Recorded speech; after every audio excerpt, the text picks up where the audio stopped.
ودیعت کر دیا گیا ہے، جن کے دلوں میں محبت رسول پیدا کی گئی ہے، ان کو کس انداز سے لینا چاہیے؟ قرآن و سنت میں تلاش کرنا چاہیے، قرآن سے پوچھنا چاہیے کہ آخر مسلمانوں کا قتل کیوں ہوتا ہے، مسلمانوں کا قتل عام کیوں ہوتا ہے، کب ایسا ہوتا ہے کہ مسلمانوں کی گردنوں پہ تلواریں آتی ہے، کب ایسا ہوتا ہے کہ مسلمانوں کے خون سے ہولی کھیلی جاتی ہے، کب ایسا ہوتا ہے کہ مسلمانوں کے سینے چیرے جاتے ہیں، کب ایسا ہوتا ہے کہ مسلمانوں کی لاشوں سے لوگ جو ہے گویا کہ اپنے دل بہلانے کی کوشش کرتے ہیں۔ تو میرے پیارے آقا صلی اللہ علیہ وسلم کے پیارے دیوانوں، جب ہم تاریخ کا مطالعہ کرتے ہیں تو پتہ چلتا ہے کہ مسلمانوں کا قتل کیوں ہوتا ہے۔ آپ ترتیب کے ساتھ آئیے ہم تاریخ آپ کے سامنے پیش کرتے ہیں، لیکن اس امید پر کہ اگر واقعی آپ کے دلوں میں ان مسلمانوں سے محبت ہے جن کی لاشیں اس وقت سسک رہی ہیں، جن کی لاشیں اس وقت خاک و خون میں تڑپ رہی ہیں، جن کی عورتیں بیوہ ہو رہی ہیں، جن کے بچے یتیم ہو رہے ہیں، اگر ان کے لیے آپ کے دلوں میں ہمدردی ہے تو بہت غور سے سننا اور سن کر کے پھر عمل کی کوشش کرنا۔ اور اگر آپ کے دلوں کے اندر ان سے محبت نہیں ہے، ان سے الفت نہیں ہے، اور آپ صرف ڈھینگا مستی کے لیے یا صرف نعرے بازی کے لیے یا اخبارات میں تصویریں چھپانے کے لیے ان سے اظہار ہمدردی کرتے ہیں تو یہ صریح منافقت ہے۔ اور اگر دل میں محبت ہے تو جس بنیاد پر مسلمانوں کا قتل عام ہو رہا ہے ہمیں اس پر غور کرنا ہوگا، اس غلطی سے اپنے آپ کو بچانا ہوگا تاکہ مسلمانوں کا قتل عام رکے۔ بڑی معذرت کے ساتھ ہماری طبیعت یہ بن چکی ہے، کوئی مصیبت آئی ہم نے فوراً اس مصیبت کو پورا کے پورا کسی کے سر ڈال دیا، یہ اس کی وجہ سے ہوا، یہ اس کی وجہ سے ہوا، یہ اس کی وجہ سے ہوا۔ یہ بچوں کی طبیعت ہے کہ اپنی غلطی کو کسی کے سر ڈال کر کے مطمئن ہو جانا۔ یاد رکھنا یہ یقیناً دشمنوں کی بے وفائی تو ہے، ان کی سختی تو ہے، لیکن پورے کے پورا قصوروار کوئی نہیں ہوتا، کچھ انسان کا اپنا بھی قصور ہوتا ہے۔ آج یہ کیوں قتل ہوتے ہیں مسلمانوں کے جنازے کیوں اٹھتے ہیں، مسلمانوں کے بچے کیوں یتیم ہوتے ہیں، مسلمانوں کی عورتیں بیوہ کیوں ہوتی ہیں، مسلمان قبائل کے بہانے پر کیوں پڑھتے ہیں۔ آج یہ اور تاریخی حقائق کی طرف چلتے ہیں۔ سب سے پہلے ہم آتے ہیں اس جنگ عظیم کی طرف جو اسلام کی دوسری عظیم جنگ ہے جسے جنگ احد کہتے ہیں۔ بہت توجہ کے ساتھ سننا، اگر چاہتے ہو کہ دنیا میں مسلمانوں کا قتل رک جائے تو ہماری ذمہ داری کیا بنتی ہے؟ اسلام کی دوسری جنگ ہے، وہ جنگ عظیم جس میں انبیاء کا قائد المرسلین سید العالمین طٰہٰ و یاسین، وہ طاقت والا رسول جس کے اشارے پر اتنا بڑا سورج پلٹ آتا ہے۔ آپ سورج کو سمجھتے کیا ہے؟ زمین سے کئی گنا بڑا سورج ہے۔ اللہ اکبر، زمین سے کئی گنا بڑا سورج ہے۔ یہ سائنسدانوں کا بھی کہنا ہے، یہ اہل علم کی بھی تحقیق ہے۔ بتاؤ زمین کتنی بڑی ہے؟ کیا اس کے کنارے تک کوئی پہنچ سکتا ہے؟ کوئی اس کے کنارے تک جا سکتا ہے؟ کوئی اس کا کنارہ ناپ سکتا ہے؟ ارے جب زمین اتنی بڑی ہے تو سورج کئی گنا اس سے بڑا ہوگا، اتنا بڑا ہوگا۔ لیکن یہ میرے آقا کی طاقت ہے، حضور اشارہ کرتے ہیں کہ اتنا بڑا سورج پلٹ آتا ہے۔ میرے امام کہتے ہیں ماہ شق گشتہ کی صورت دیکھو، ٹوٹے ہوئے چاند کی صورت دیکھو، ماہ شق گشتہ کی صورت دیکھو، کانپتے مہر کی رجعت دیکھو، مصطفیٰ پیارے کی قوت دیکھو، کیسے اعزاء و اجاب ہوا کرتے ہیں۔ اللہ نے ان کو کیسی قوت دی ہے، اللہ نے ان کو کیسی طاقت دی ہے، اللہ نے ان کے بازوؤں میں کیسی قوت رکھی ہے۔ میرے امام قوت جان رحمت کو بیان کرتے ہوئے کہتے ہیں جس کو بارے دو عالم کی پرواہ نہیں، ایسے بازو کی قوت پہ لاکھوں سلام۔ اللہ اللہ، میرے کریم آقا مصطفیٰ جان رحمت صلی اللہ علیہ وسلم بنفس نفیس اپنی امت کے اندر ان 1000 بلکہ 700 لوگوں کی قیادت کر رہے ہیں۔ وہ جنگ احد ہے۔ جانثاروں کو لے کر میرے کریم آقا میدان احد میں آتے ہیں، اور آنے کے بعد عینین نامی ایک چھوٹی سی پہاڑی ہے، اس پر 50 صحابہ کو کہتے ہیں اے میرے صحابہ تم اس پر کھڑے ہو جاؤ. اگر آپ کا دھیان ہے تو غور سے، اے میرے صحابہ تم اس عینین نامی پہاڑی پر کھڑے ہو جاؤ، اور جب دیکھنا کہ دوسرے صحابہ کو گاجر مولی کی طرح کاٹا جا رہا ہے تو بھی تم پہاڑ سے نیچے مت آنا، تم پہاڑ سے نیچے مت آنا. اور اگر دیکھنا کہ ہم جنگ جیت چکے ہیں، اسلام کو فتح مل گئی ہے، کافر شکست کھا چکا ہے، اس وقت بھی تم نیچے مت آنا، اس وقت تک جب تک میں خود تم کو نیچے نہ بلاؤں. اللہ کے رسول کا ایک حکم ہے 50 صحابہ کو. ایک جملے پہ دھیان دینا، بات سمجھ میں آئے گی اور عمل کرو گے تو مسائل حل ہوتے جائیں گے. مسائل کا حل صرف نعرے بازیوں میں نہیں، مسائل کا حل صرف جذبات میں نہیں ہے، مسائل کا حل صرف اخبارات میں تصویر چھپانے پر نہیں، مسائل کا حل صرف کانفرنس اور جلسوں میں نہیں ہے، مسائل کا حل اصل مرض کی پہچان کے بعد اس کا علاج کروانے. مرض پر نظر ہی نہیں ہے، مرض پر نگاہ ہی نہیں ہے، ہر آدمی اپنی طبیعت کے مطابق چل رہا.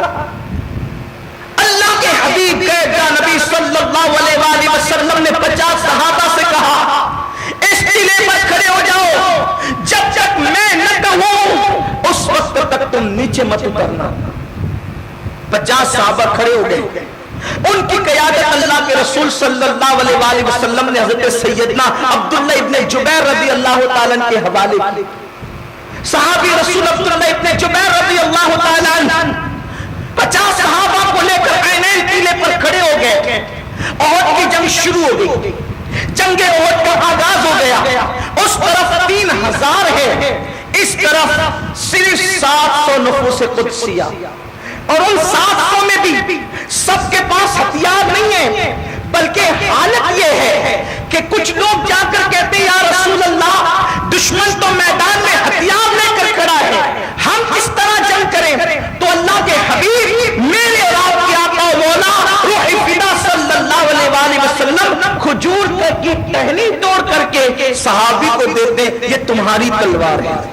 وہ صحابی کہتے خدا کی عزت کی قسم ہم نے اس ٹہنی کو اٹھا کر کے لڑائی شروع کی، جو کام لوگوں کی تلواریں نہ کر سکی وہ مصطفیٰ کی دی ہوئی ٹہنی نے کیا. روح فدا صلی اللہ علیہ وآلہ وسلم 700 نفوس، 700 افراد، اور ادھر 3000 کا لشکر جراح. صحابہ اتنی بے جگری کے ساتھ لڑے، 700 نفوس اتنی بے جگری کے ساتھ لڑے کہ سامنے کے جو 3000 لوگ تھے ان کے قدم اکھڑ گئے اور وہ میدان چھوڑ کر کے بھاگے.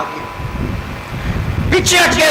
وہ ان میں کوئی معمولی لوگ نہیں تھے، عرب کے وہ سورما اور بہادر لوگ جن کو خالد بن ولید کہا جاتا ہے، کافروں کے ساتھ آئے تھے. اکرمہ ابن ابو جہل کافروں کے ساتھ آئے تھے، ابو سفیان کافروں کے ساتھ آئے تھے. اس طرح سے اور بھی لوگ، یہ کوئی کم چھوٹے موٹے بہادر لوگ نہیں تھے. آپ سوچیں جن فاقہ کش لوگوں نے ایسے بہادروں کو پیچھے ہٹنے پہ مجبور کیا ہوگا، ان لوگوں کی قوت کا عالم کیا ہوگا، ان کی استقامت کا عالم کیا ہوگا. اس لیے کہ اصل قوت جو ہے انسان کے ایمان کی قوت ہے، اصل قوت جو ہے وہ عشق رسول کی قوت ہے، اصل کی قوت جو ہے وہ اللہ اکبر کلمہ لا الہ الا اللہ کی قوت ہے. کوئی کلمے پہ ڈٹ کر تو دکھائے، اس کی ایسی قوت پیدا کرتا ہے کہ دنیا اس کی طاقت کو دیکھ کر کے حیران رہ جاتی ہے. میرے پیارے آقا صلی اللہ علیہ وسلم کے پیارے دیوانوں، 3000 کا لشکر ٹک نہ سکا. 700 لوگوں کے